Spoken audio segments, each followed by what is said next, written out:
Muito obrigada, viu? Queridas irmãs e irmãos, boa noite a todos. Que a paz do nosso Mestre Jesus se instale e permaneça em nossos corações, todos nós que aqui estamos, nos dois planos da vida, encarnados, desencarnados, carregamos essa certeza. Sem a paz do nosso Mestre maior, a jornada se faz muito mais difícil, muito mais pesada. É uma satisfação muito grande para a gente poder estar aqui de novo, nessa casa tão acolhedora, com essas pessoas também tão acolhedoras. Então aqui a gente se sente em casa e com muita alegria. Obrigada pelo convite. Pedir desculpa para vocês, minha voz não está muito boa. Vou deixar essa água aqui, caso eu necessite de alguma coisa. No ano de 1939, uma das irmãs de Divaldo Pereira Franco se suicidou.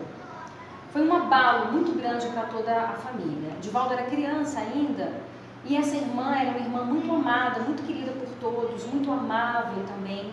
Então ela soube que o marido dela estava tendo uma relação extraconjugal, e ela foi até essa mulher e foi tirar satisfações, e depois desse momento ela ficou muito envergonhada pelo que ela fez e muito dolorida diante daquela situação toda. Então ela tomou veneno e se matou. Passado aquele choque inicial, a mãe de Divaldo, Dona Ana, muito católica, eles moravam em Feira de Santana, no interior da Bahia, foi até o padre, pedir para que o padre rezasse uma missa para a alma da filha dela. E o padre prontamente disse: não, Dona Ana, eu não posso rezar uma missa. Ela: mas por que você não pode rezar uma missa? Porque a sua filha se matou e ela foi para o inferno. O que foi mais um choque ainda. Porque diante de toda aquela circunstância, você já perdeu um filho, já é algo doloroso. Perder um filho em consequência do suicídio é mais doloroso ainda. E você ir no representante de Deus e ele te dizer que não vai porque a sua filha está no fogo do inferno. E ela olhou bem para a cara dele. Divaldo disse que se lembra da criança, mas se lembra. E ela falou para ele: padre, eu sou analfabeta, sou lavadeira, mas eu tenho uma capacidade de perdoar a minha filha, porque eu sei que ela não estava no seu equilíbrio quando cometeu isso. O senhor acha que Deus não vai perdoá-la? E ela continuou: eu renego esse seu Deus, porque o meu Deus é diferente do seu. Eu tenho certeza que o meu Deus vai perdoar minha filha. Então essa história nos ajuda a compreender, e aqui não vai nenhuma crítica a nenhuma religião, porque Jesus, quando veio, ele não veio para violar consciências. Então nós temos o nosso livre-arbítrio e acreditamos no que queremos acreditar, no que nos faz bem, no que faz bem para a nossa alma. No entanto, somos seres conscientes e inteligentes. O espiritismo, uma das bases é a filosofia, é você questionar. Então a Dona Ana, ela fez um equilíbrio e um questionamento muito vigoroso e muito realmente equilibrado. Porque se ela fala: se eu consigo perdoar e sou imperfeito, por que Deus não vai perdoar?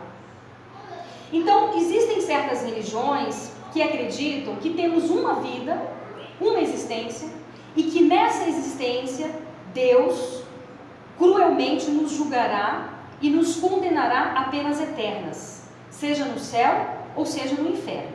Existem algumas religiões, mais por parte do protestantismo, que acreditam que você pode cometer todas as atrocidades na sua existência, mas se no último momento da sua vida você pedir perdão a Deus, você vai para o céu. Então temos que fazer uma análise mais profunda e mais racional dos questionamentos. Nós, espíritas, acreditamos na reencarnação. E a reencarnação para nós é a prova, é a evidência do amor de Deus. Do Pai que não fecha portas. Do Pai que nos dá inúmeras, infinitas possibilidades de recomeçarmos, de reescrevermos a nossa própria história. De um Pai que não nos condena a penas eternas, porque sabemos que o céu e o inferno são criações da nossa própria mente. Podemos viver aqui na terra, no céu ou no inferno, a depender da nossa própria consciência. E nos planos espirituais também é assim. Então Deus, na sua infinita misericórdia e na sua infinita bondade, nos dá as oportunidades de reescrevermos, de desatarmos nós que fizemos em existências passadas, de termos ao nosso lado companheiros que nós não compreendemos ou que não nos compreendem, seja no ambiente familiar, seja no ambiente de trabalho, sejam como vizinhos, para que nós possamos aprender a amar. Os Espíritos nos falam que todos nós fomos criados simples e ignorantes, como Jesus. E que por meio da reencarnação, nós vamos aprender a amar. Percebam que a reencarnação não é algo punitivo, como muitas vezes algumas pessoas possam acreditar. Não. Chico fala uma coisa, inclusive naquele programa Pinga Fogo, ele fala o seguinte: Emmanuel diz que se Deus gostasse da dor e do sofrimento, Ele não teria permitido a anestesia. Então nós não estamos aqui para sofrer. Nós estamos aqui para aprender a amar. E quando nós vamos estudar textos antigos, muito antes até mesmo de Jesus, nós vamos entender que a ideia da reencarnação, ela vem de muitos e muitos povos. Há cerca de 6.000 anos, ao menos, existe essa ideia da reencarnação. Não a palavra reencarnação, porque a palavra reencarnação foi uma palavra que Kardec deu a essa ciência. Mas a crença de várias existências e do retorno aqui a esse plano, ela é muito antiga. Platão e Sócrates, precursores da doutrina espírita, já traziam essa ideia. Por exemplo, de acordo com Platão, Sócrates tem uma frase que diz o seguinte: depois de haverem recebido o que mereciam e de terem lá permanecido durante o tempo conveniente, outro guia os reconduz para cá, através de muitos e demorados períodos de tempo. Então isso está em Platão. Sócrates dizia isso. Existe um livro, que é um livro religioso hindu, Bhagavad Gita, não sei se vocês já ouviram falar. Esse livro é do século V antes de Jesus. E lá existe um diálogo entre Krishna, que seria a consciência divina, e o discípulo dele, onde claramente ele fala da doutrina reencarnacionista, claramente. Por exemplo, ele fala: assim como pomos de lado uma roupa nova e vestimos, ou melhor, assim como pomos de lado uma roupa usada e vestimos uma nova, assim o espírito se desfaz da sua indumentária de carne e se reveste de uma nova reencarnação. Antes de Cristo, século V antes de Cristo. E ele vai mais além: chorará se te disserem que o homem recém-falecido é como o homem recém-nascido? Desencarna aqui para renascer na espiritualidade. O fim do nascimento é a morte. O fim da morte é o nascimento. Tal é a lei. Então essa concepção, ela nos vem de muitos séculos. Estudiosos revelam, isso a gente não vai encontrar na história, mas inclusive o próprio Divaldo Pereira Franco, ele fala isso nas palestras dele. Houve um concílio de Constantinopla no ano de 553 depois de Cristo. Então esse concílio, ele foi convocado pelo imperador Justiniano. Ele tinha uma esposa, o nome dela era Teodora. Essa esposa, ela havia sido cortesã, prostituta, mandou matar, de acordo com a história, mais de 500 prostitutas porque queria apagar o passado dela. E ela não gostava da ideia de poder vir a renascer como uma escrava, por exemplo. Ela não gostava da ideia de que as escravas dela poderiam renascer como imperatrizes, como rainhas. Então o que ela fez? Ela ordenou que o marido dela, nesse concílio, retirasse da Bíblia todo e qualquer pensamento que viesse trazer a ideia da reencarnação. Não como palavra, repito, porque a palavra reencarnação foi designada por Kardec. Mas a ideia de poder voltarmos, porque ela não queria ter a possibilidade de ter que pagar os erros dela em outras existências. Então isso a gente não vai encontrar na história, mas vários estudiosos espíritas nos traz isso. O concílio de Constantinopla, o segundo concílio do ano de 553 depois de Cristo. Só que mesmo assim, nas escrituras sagradas, nós vamos pincelar alguns momentos onde podemos interpretar como a reencarnação. Há estudiosos que consideram a palavra geração, terceira e quarta geração, ou seja, o espírito, a pessoa vai ser punida na terceira e quarta geração. Há quem compreenda que seria nós retornamos ao nosso seio familiar na terceira ou quarta geração. Mas há, no Evangelho de João, capítulo 3, versículos de 1 a 14, uma passagem muito interessante, onde Jesus está conversando com Nicodemos. Nicodemos era um fariseu, um doutor da lei. E nesse diálogo, Jesus fala que ninguém poderá ver o reino de Deus se não nascer de novo. Então isso para a gente já está muito claro. Há alguns irmãos de outras religiões que interpretam isso como se fosse um batismo, um renascimento do batismo. Mas vejam, Nicodemos, quando vai dialogar com Jesus, ele não fala nada sobre batismo ou sobre alguma cerimônia religiosa. Qual a pergunta que ele faz? Ele faz a seguinte pergunta: Senhor, como é possível um homem já velho voltar pela segunda vez ao útero materno? Então veja que já tem essa concepção de voltar ao útero materno. Então não tem nenhum simbolismo, nenhuma atitude que pudesse dar a entender que seria um renascimento na própria vida. Então a reencarnação, meus irmãos, nos faz compreender muitas coisas na nossa existência, muitas coisas. Por exemplo, nos faz compreender crianças em tenra idade, 4, 5 anos, falarem várias línguas sem nunca terem estudado absolutamente nada. Como explicar isso? Será que a gente pode dizer que Deus privilegia alguns dos seus filhos? Que Deus dá a esse espírito alguns privilégios e tira de outros alguns privilégios? Não. Porque sabemos que temos um Deus infinitamente justo que não privilegia nenhum de seus filhos. Então, aquela experiência, aquela bagagem, é uma bagagem que o espírito carrega e que ele teve aquele conhecimento durante séculos.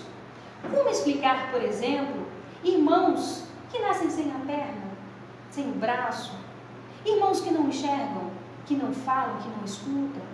Nós, com a graça e misericórdia divina, estamos aqui perfeitos? Como explicar? Eu confesso a vocês que na minha pequenez eu teria muita dificuldade em acreditar nesse Deus.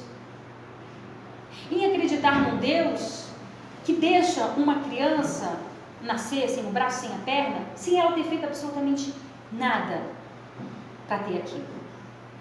Certa vez uma mãezinha foi até Chico Xavier, ela estava desolada. Ela carregava nos seus braços o filho de 5 anos de idade.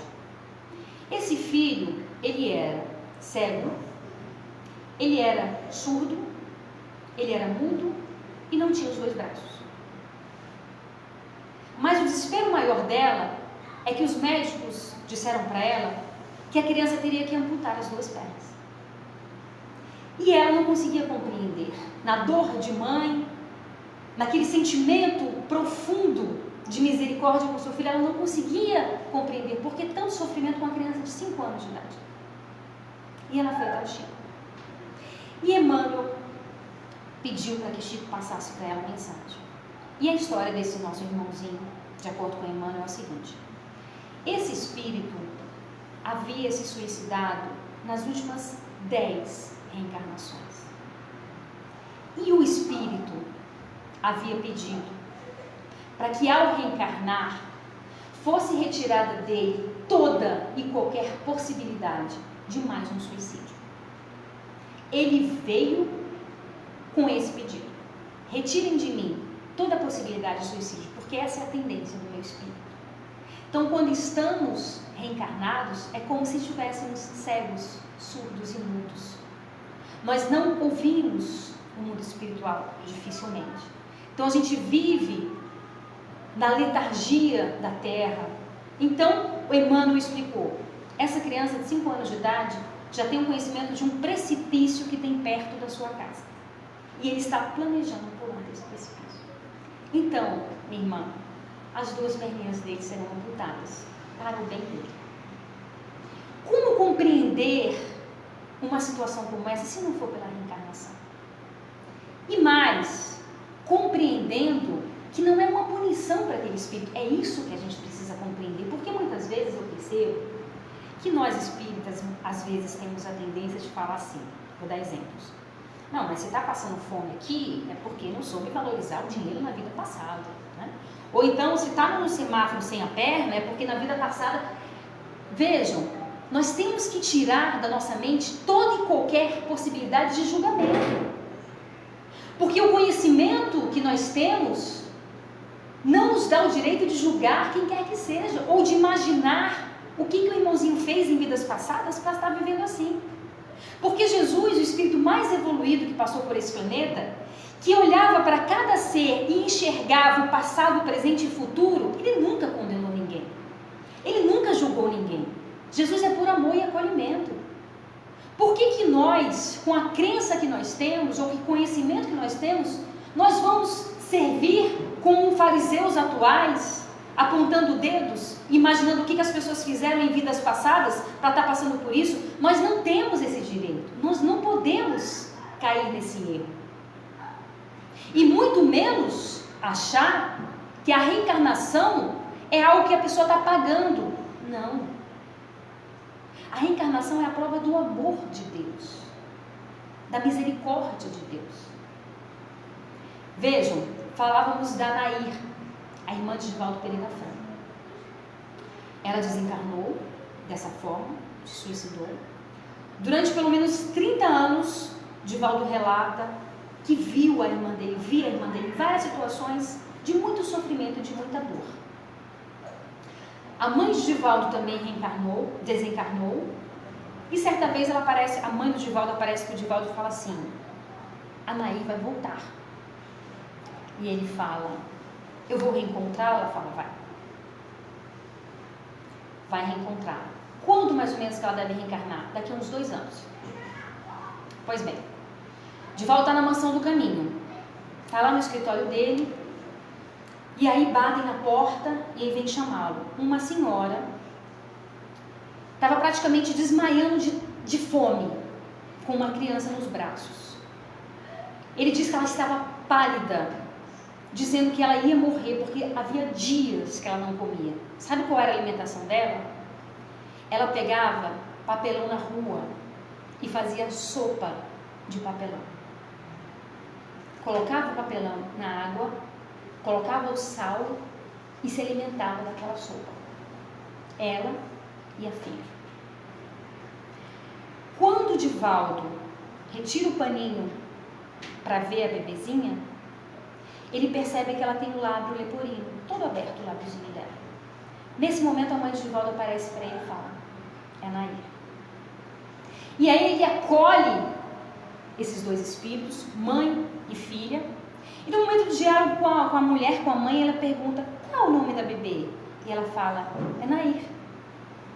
Eu tive um sonho com uma senhora de olho verde, a mãe de Divaldo chama de mesmo, uma senhora de olho verde que falava assim para mim: cuida da minha filha. Ela vai precisar passar um tempinho na terra, então cuida dela para mim, eu estou te dando o meu bem mais precioso, o nome dela é Nair. E ela colocou o nome da criança de Nair. Divaldo diz que a única pessoa que chamou ele na vida dele de Didi era Nair. Quando essa criança faz 5 anos de idade, ela vive lá na mansão do caminho. Quando essa criança faz 5 anos de idade, Divaldo está fazendo alguma coisa ali, mexendo, e a criança: Didi, Nair. Aí ele levou um susto, né?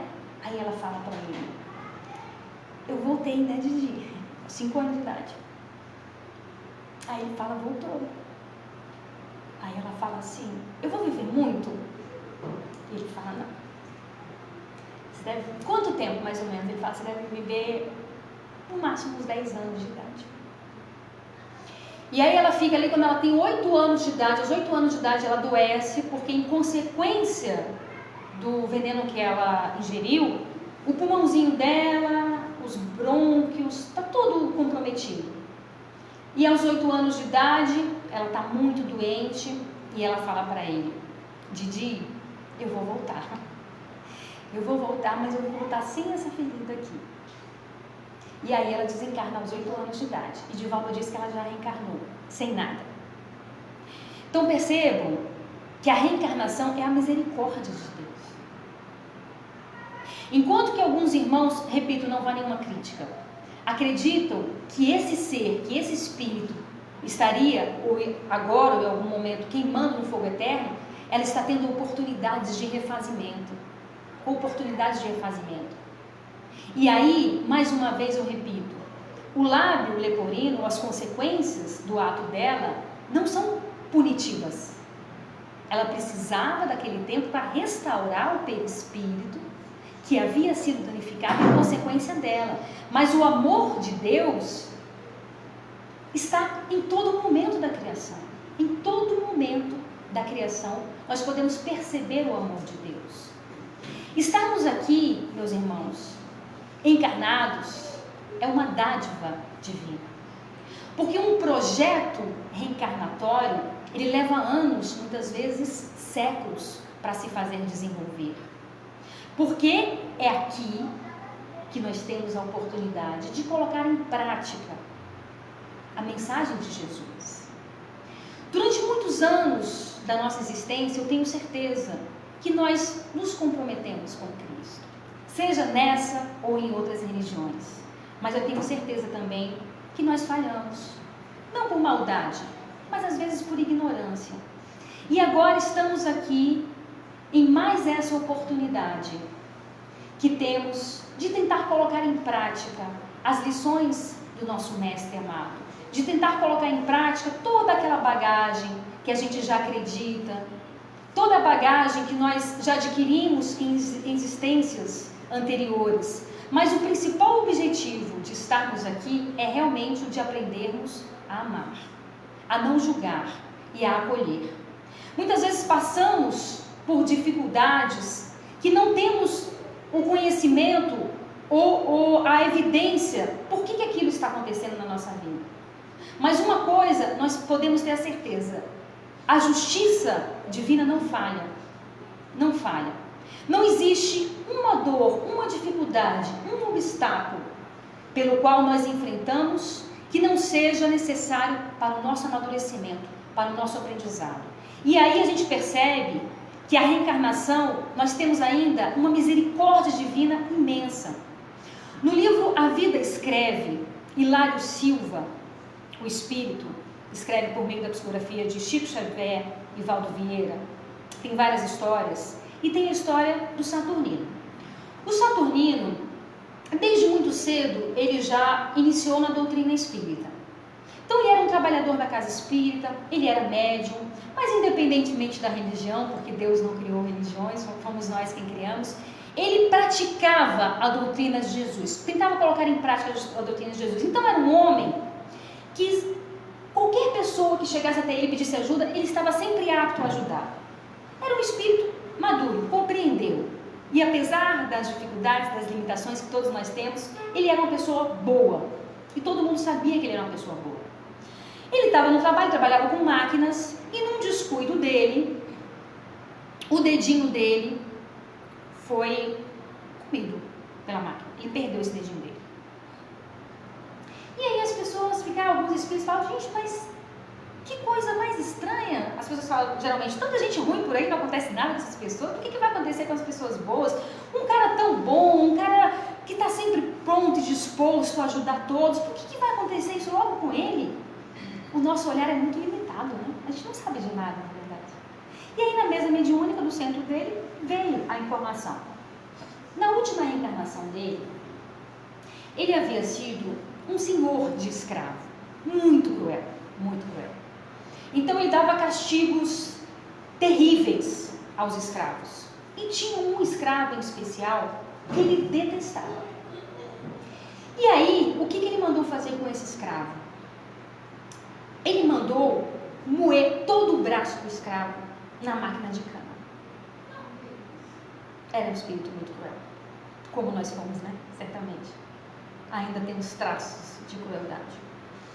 E aí ele desencarna, só que em algum momento a nossa consciência desperta, né?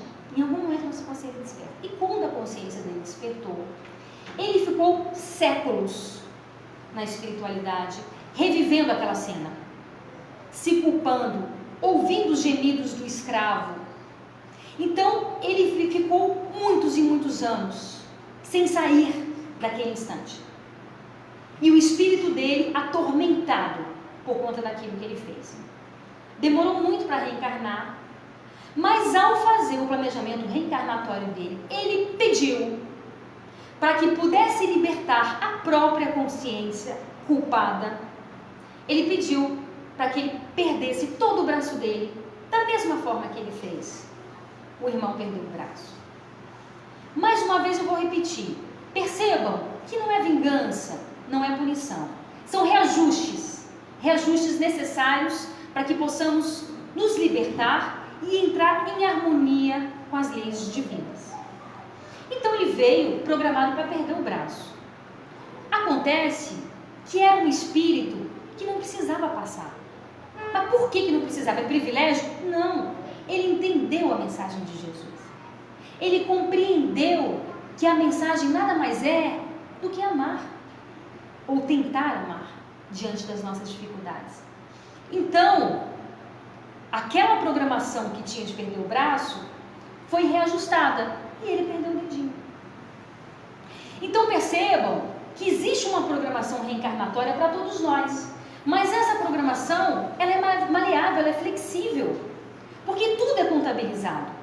André Luiz relata em um dos livros dele da história de um médium que ficou gravemente doente, foi acometido de um câncer que não constava na programação dele, porque ele estava se perdendo. Ele estava se perdendo como espírito.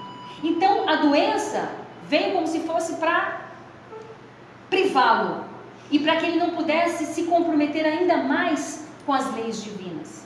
Então tudo, absolutamente tudo é ajustado. Existe uma outra história também que nos remete a isso.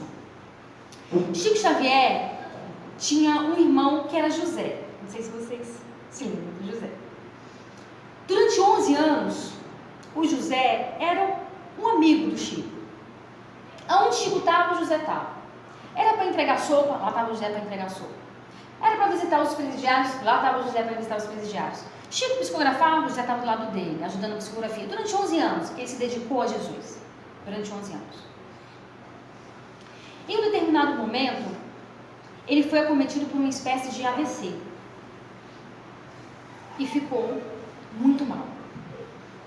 E Chico foi rezar e pedir pelo irmão dele.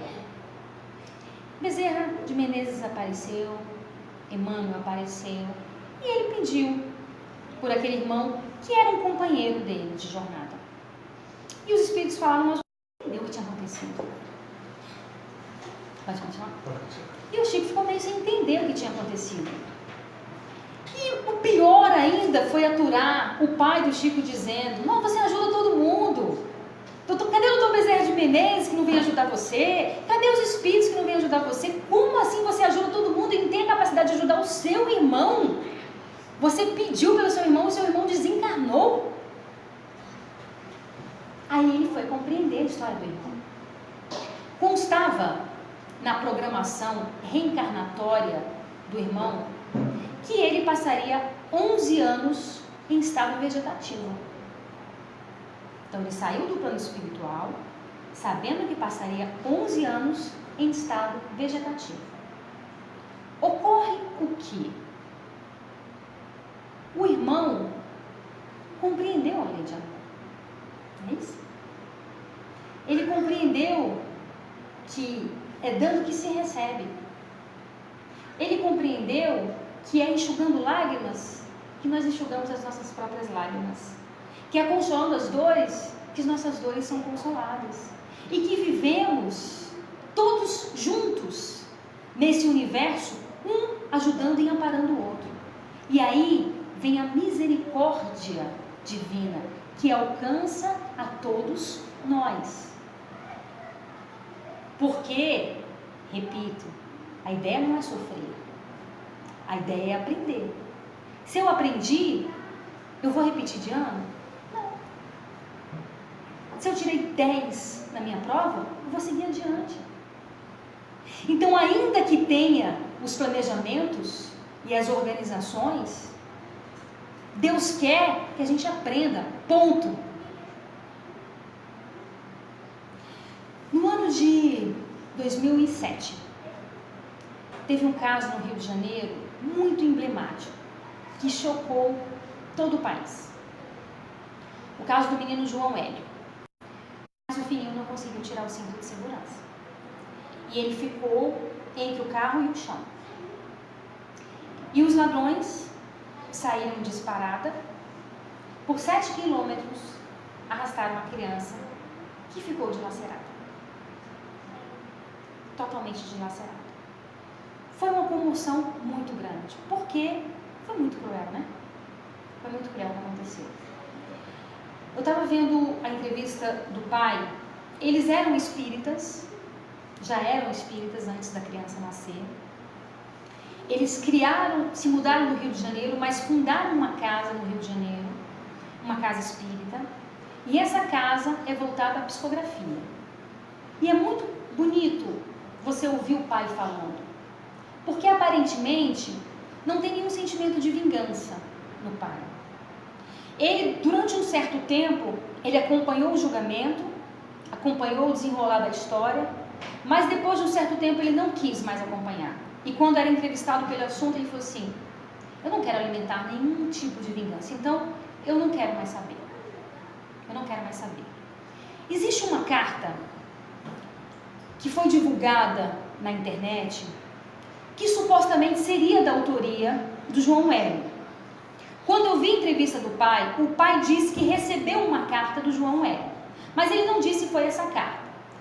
O que diz essa carta? Esse espírito, ele relata que ele nasceu no ano 22 a.C. e desencarnou no ano 20 depois de Cristo. Que ele era um governador de uma cidadela.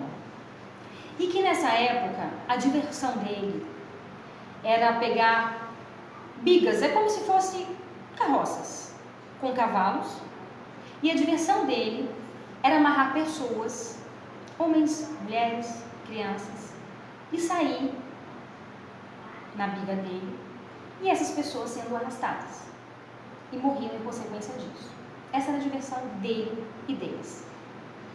Ele relata que durante 1500 anos ele passou por um processo tremendo de sofrimento, onde via essas pessoas, rememorava o que ele vivenciou durante 1500 anos. E durante 300 anos ele se preparou para poder reencarnar. Só que ele estava com dificuldade para ter os pais. Porque qual foi o único pedido que ele fez nessa reencarnação?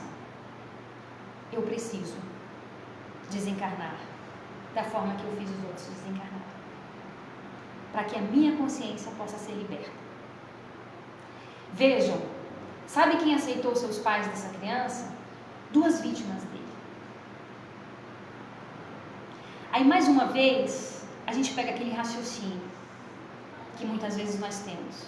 Não, porque os pais também participaram de alguma forma dele. Não, eles não participaram de nada nessa reencarnação. Por amor, eles aceitaram ter esse espírito, sabendo que iriam passar por esse sofrimento. Se a carta é verdadeira ou não, nós não podemos afirmar, mas que dentro da doutrina espírita isso tem toda a lógica, a gente compreende que sim, que tem toda a lógica. Pelo dinamismo da lei de ação e reação, mas principalmente pelo dinamismo da misericórdia e do amor de Deus para com todos nós, principalmente. No livro Nosso Lar, tem um capítulo que fala do reencarne de Laura. Então André Luiz relata o momento em que uma senhora iria voltar para a Terra. Eu vou ler para a gente, porque eu tenho certeza que esse diálogo entre ela e o governador serve para todos nós. Nós sabemos que o espírito, quando vai reencarnar, muitas vezes ele vem receoso, ele vem com medo de falhar e de fracassar mais uma vez, porque infelizmente ainda é a nossa tendência. Mas aqui ele fala de todo o amparo que todos nós temos, dos nossos amigos espirituais, dos compromissos que nós assumimos e inconscientemente que seja, nós sabemos, e acima de tudo, na confiança em Deus.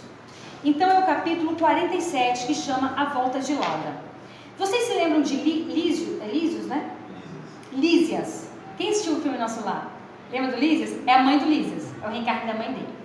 Então eles estão lá, ela está prestes a reencarnar e os vizinhos do nosso lar foram até ela se despedir, dar aquela força, aquela coisa, aquele ânimo para ela. E aí, tem o ministro que fala o seguinte, vê que ela está receosa. Aí ele fala assim, espero que se encontre animada para a luta. É uma glória seguir para o mundo nas suas condições. Milhares e milhares de horas de serviço a seu favor perante a comunidade de mais de 1 milhão de companheiros. Além disso, os filhinhos constituirão seu belo estímulo à retaguarda.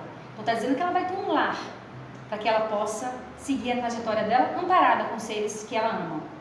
Aí ela fala, tudo isso me reconforta, mas devemos compreender que a reencarnação é sempre uma tentativa de magna importância.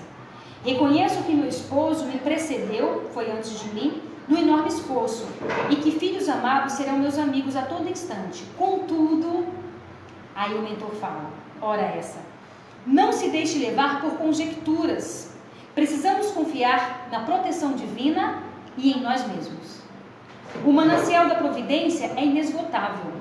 É preciso quebrar os óculos escuros que nos apresentam a paisagem física como exílio amarguroso. A Terra não é um exílio amarguroso, é uma escola. E temos vários exemplos da misericórdia de Deus para com todos nós. Não pense em possibilidades de fracasso, não pensemos na possibilidade de fracasso. Mentalize sim as probabilidades de êxito.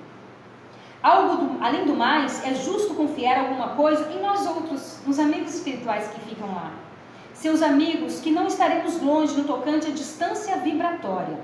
Pense na alegria de auxiliar antigas afeições, pondere na glória imensa de ser útil. Então aqui ele fala no tocante à distância vibratória, que todos nós sabemos.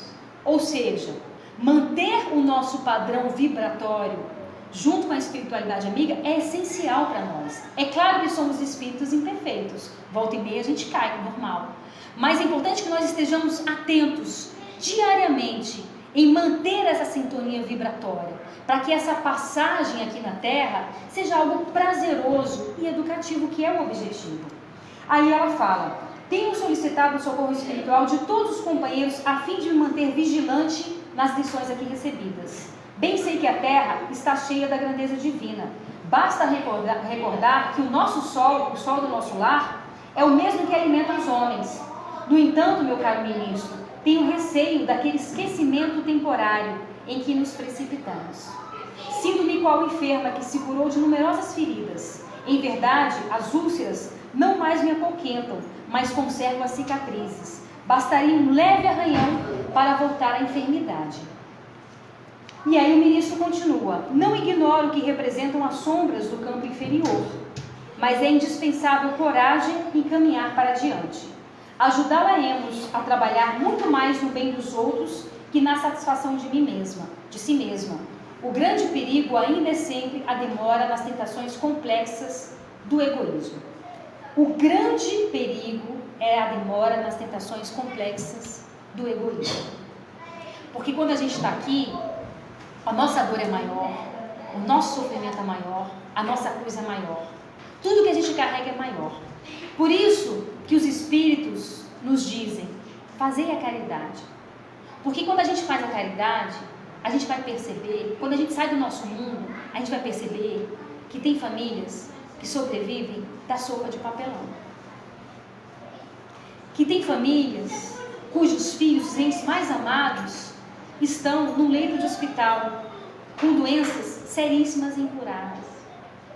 Então que ao nosso redor existem dores muito mais profundas e complexas do que as nossas. É claro que as nossas dores são as nossas dores, mas se formos analisar, a misericórdia divina nos atinge a todo momento.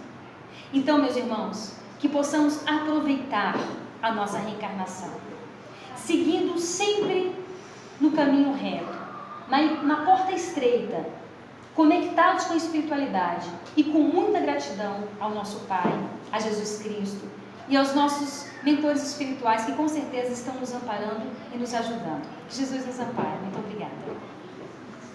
Muito obrigado, Renato. Todos esses casos com certeza tocaram muito a gente. Obrigada. Obrigado mesmo. Marcelo, você pode fazer a sua prece final?